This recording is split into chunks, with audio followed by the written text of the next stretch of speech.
주 안에서 사랑하는 성도 여러분, 9월 6일 수요일 여러분들의 모든 길 가운데 주님과 동행하시는 축복이 있기를 소망합니다. 오늘 우리가 함께 묵상하실 하나님 말씀은 골로새서 1장 13절에서 23절의 말씀입니다. 그가 우리를 흑암의 권세에서 건져내사 그의 사랑의 아들의 나라로 옮기셨으니 그 아들 안에서 우리가 속량 곧 죄사함을 얻었도다. 그는 보이지 아니하는 하나님의 형상이시요 모든 피조물보다 먼저 나신 이시니 만물이 그에게서 창조되되 하늘과 땅에서 보이는 것들과 보이지 않는 것들과 혹은 왕권들이나 주권들이나 통치자들이나 권세들이나 만물이 다 그로 말미암고 그를 위하여 창조되었고 또한 그가 만물보다 먼저 계시고 만물이 그 안에 함께 섰느니라.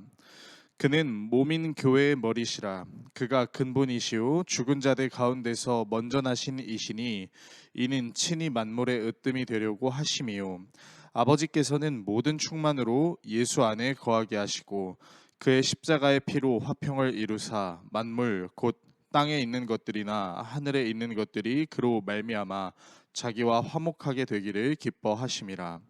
전에 악한 행실로 멀리 떠나 마음으로 원수가 되었던 너희를 이제는 그의 육체의 죽음으로 말미암아 화목하게 하사 너희를 거룩하고 흠 없고 책망할 것이 없는 자로 그 앞에 세우고자 하셨으니 만일 너희가 믿음에 거하고 터 위에 굳게 서서 너희 들은 바 복음의 소망에서 흔들리지 아니하면 그리하리라.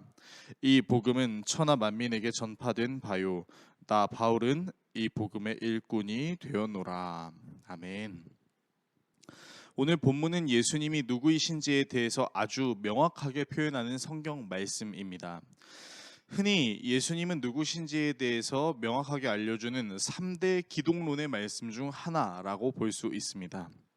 오늘 본문을 통해 예수님이 누구이신지를 다시 한번 되새기는 시간을 가지려고 합니다. 먼저 예수님의 신분을 이야기하자면 예수님은 모든 사람의 죄의 문제를 해결해 주실 수 있는 유일한 구속주이십니다. 13절의 본문에 아들의 나라로 옮기셨다라는 문장은 당시 유대인의 관점으로 쉽게 이해할 수 있는 문장인데요. 고대 사회에서 정복자들이 싸움에서 이기게 되면 한 나라의 국민 전체를 새로운 땅으로 이주시키는 경우가 대부분이었습니다. 피정복자들의 반란을 미연에 방지하기 위함이었던 것이죠. 예수님께서 흑암의 권세 속에 정복당하고 있는 우리로 하여금 하나님의 다스리심으로 옮겨 주셨다라는 것을 뜻합니다. 즉 하나님의 나라에 거한다라는 말은 어떤 공간적인 의미를 이야기하는 것이 아니라 모든 상황 속에서 하나님의 다스리심을 누릴 수 있다는 것을 의미합니다. 또한 예수님은 보이지 않는 하나님의 형상이시자 가장 처음으로 존재하시는 분이셨고 모든 만물을 창조하시는 사역을 하셨습니다. 흔히 우리가 할 수 있는 오해 중 하나는 천지 창조는 성부 하나님이 하셨고 사람의 죄는 예수님이 해결하셨고 이 땅을 살아갈 때는 성령님이 함께 하신다라고 생각하지만 모든 만물의 창조 사역에 대해 예수님도 성령님도 함께 하셨습니다. 즉 삼위의 하나님께서 모든 만물을 함께 창조하시고 함께 사역하신다라는 뜻이고 이 말은 곧 예수님이 하나님과 동일한 권능을 가지고 계신다라고 말할 수 있습니다. 그래서 예수님을 믿는다는 것은 다른 말로 예수님이 우리의 머리 되신다라는 것을 뜻합니다. 하나님을 예배하고 하나님의 뜻을 드러내는 모든 교회의 머리는 예수님이십니다. 즉 교회의 주인은 성도도 교역자도 아닌 모든 만물을 창조하시고 모든 사람을 구원하신 예수 그리스도입니다. 교회는 이러한 예수 그리스도의 가르침, 예수님이 하나님과 동일하신 분이라는 사실을 알려주고 그 뜻을 세상에 드러내는 공동체입니다. 교회에서 많은 역할을 감당했다고 해서 많은 헌신을 했다고 해서 사람이 교회의 주인이 될 수 없습니다. 교회의 주인은 예수님이시고 교회는 예수님의 가르침을 세상에 드러내고 그것이 옳다는 것을 증명하는 공동체입니다. 때문에 교회의 머리는 예수님이십니다. 그렇기 때문에 모든 만물을 창조하시고 모든 사람의 죄를 해결하시고 모든 가르침을 주시는 예수님을 통해 우리는 화평을 이룰 수 있습니다.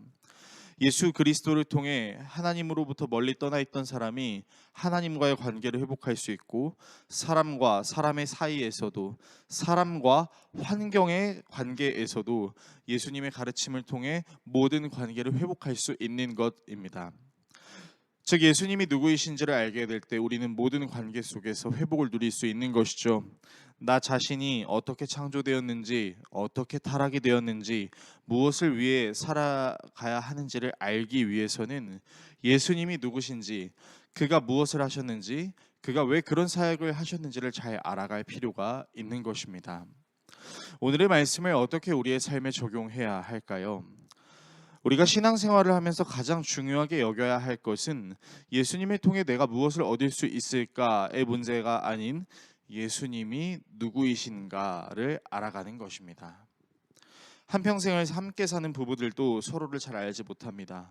또한 열 길 물속은 알아도 사람의 마음속은 모른다라는 속담이 있는 것처럼 우리는 사람에 대해 조금만 알아도 그 사람을 어느 정도 알고 있다라는 착각을 하는 경우가 종종 있는데요. 예수님의 경우도 마찬가지입니다. 수년간, 수십 년간 신앙생활을 했다는 이유로 예수님이 누구이신지 잘 알고 있다라는 착각을 하게 되는 경우가 있는 것입니다.